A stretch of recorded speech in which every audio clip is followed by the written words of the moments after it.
বুদ্ধগয়া অর্থাৎ বিহার দর্শন করে আমরা এখন এসে পৌঁছেছি এলাহাবাদে ত্রিবেণী সঙ্গম দর্শন করতে। এলাহাবাদ বা প্রয়াগরাজ খুবই জনপ্রিয় একটি জায়গা। এলাহাবাদ বা প্রয়াগরাজ ত্রিবেণী সঙ্গমের জন্য খুবই বিখ্যাত। কথিত আছে 3টে নদীর মিলনস্থল এখানে রয়েছে, তাই সেই জায়গাকেই বলা হয় ত্রিবেণী সঙ্গম। গঙ্গা, যমুনা ও সরস্বতী নদীর মিলনস্থল এখানে রয়েছে। আর এই নদীতে স্নান করলে অর্থাৎ এই ত্রিবেণী সঙ্গমে স্নান করলে পুণ্য লাভ হয়। তাই আমাদের ট্যুরিস্ট বাস এসে পৌঁছেছে এলাহাবাদে। এখন আমরা সকলে মিলে যাচ্ছি সেই ত্রিবেণী সঙ্গম অর্থাৎ 3টে নদীর মিলনস্থল দর্শন করতে। এখানে কিন্তু যাওয়ার রাস্তায় অনেকগুলো অটো বা টোটো তোমরা পেয়ে যাবে, তবে তোমরা চাইলে হেঁটেও যেতে পারো। আমাদের বাসটা যেখানে দাঁড়িয়েছিল সেখান থেকে খুব একটা দূরত্ব ছিল না, তাই আমরা সকলে হেঁটেই চলেছি। ত্রিবেণী সঙ্গমে যাওয়ার পথে বেশ কিছু দুর্গ তোমরা দেখতে পাবে।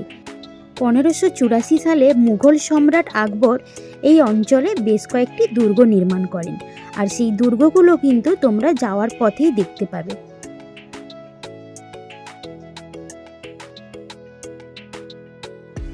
হাঁটতে হাঁটতে আমরা পৌঁছে গেলাম সেই জায়গায় যেখানে 3টে নদীর সঙ্গম রয়েছে।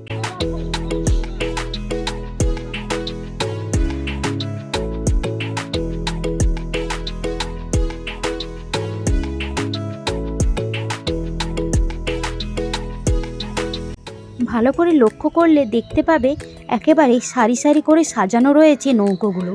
এই নৌকোগুলোই কিন্তু আমাদের নিয়ে যাবে সেই সঙ্গম স্থানে। তার আগে এখানে কিছু কেনাকাটা করে নেওয়া যাক। বাইরেই রয়েছে কেনাকাটার জন্য প্রসাদ আর এই ত্রিবেণী সঙ্গমের সেই পূর্ণ জল তোলার মগ, সাথে রয়েছে ফুল, প্রদীপ, সমস্ত কিছুটাই পাওয়া যাবে। আমরা কিছু জিনিস কেনাকাটা করে উঠে পড়লাম নৌকোয়। নৌকোয় যেতে যেতে এই অপরূপ দৃশ্য সত্যি আজও মনে পড়ে।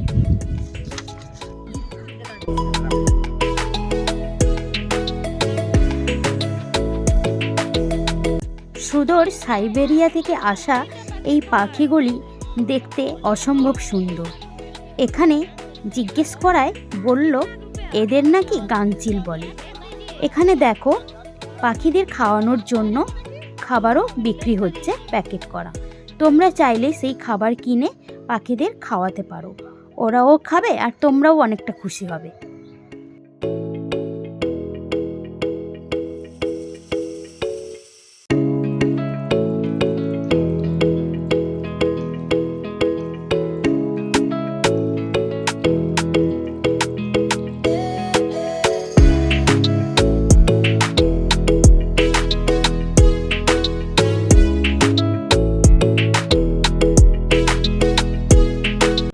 পাখিদের এই শব্দ সাথে এই অপরূপ দৃশ্য দেখতে দেখতে আমরা এখন এগিয়ে চলেছি সেই মিলনস্থলে। হাতটা উপরের দিকে তুলো, খোলা মতো করে।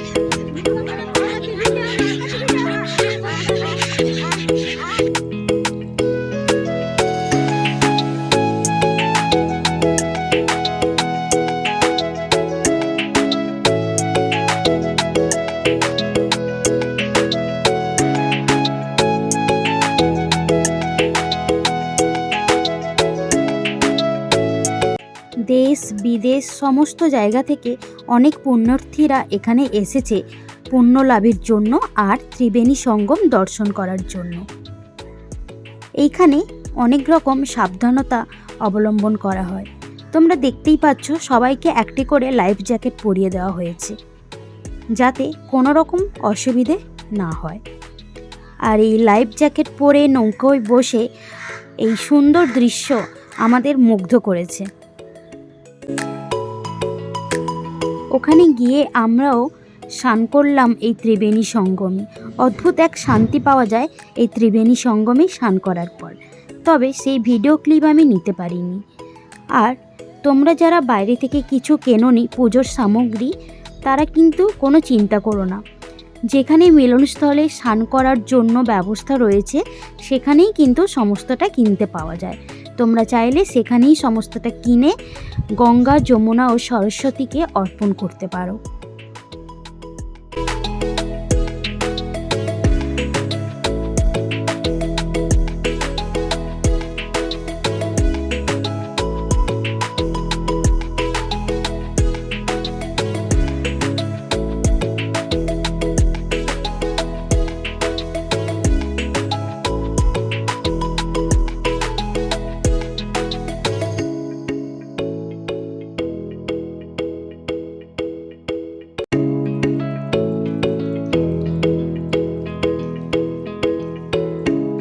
আমরাও আমাদের পুজো সম্পূর্ণ করে এখন এই ত্রিবেণী সঙ্গমে অর্পণ করে দেব এই ফুলগুলো।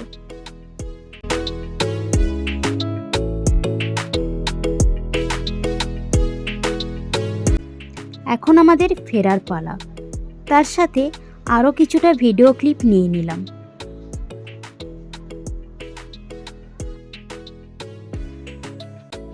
প্রয়াগরাজে অর্থাৎ ত্রিবেণী সঙ্গমে পুণ্য স্নান করে আমরা এখন চলে এসেছি এই মাধব মন্দির দর্শন করতে।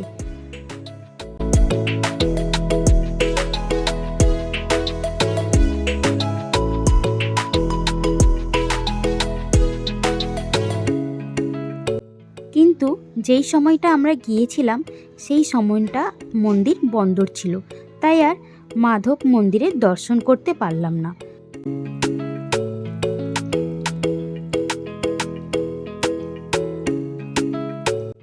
ত্রিবেণী সঙ্গমে যাওয়ার রাস্তাতেই রয়েছে এই বড় হনুমানজির মন্দির। এই হনুমানজির মন্দিরের বিশেষত্ব হলো এই হনুমানজি শায়িত অবস্থায় রয়েছেন।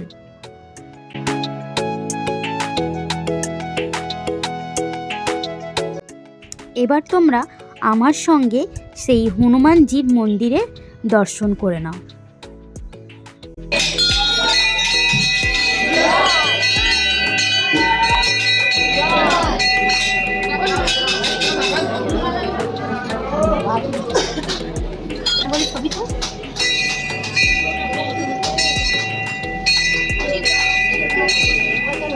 मोबाइल बंद करो, आगे बढ़ो।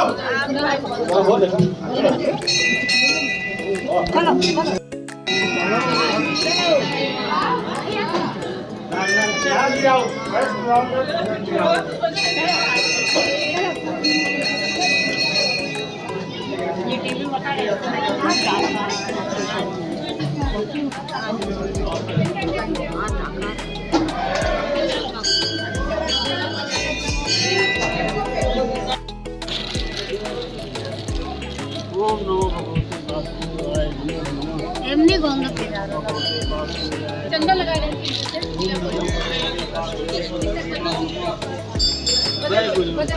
চলো চলো সে গীতা দিয়ে আসুন।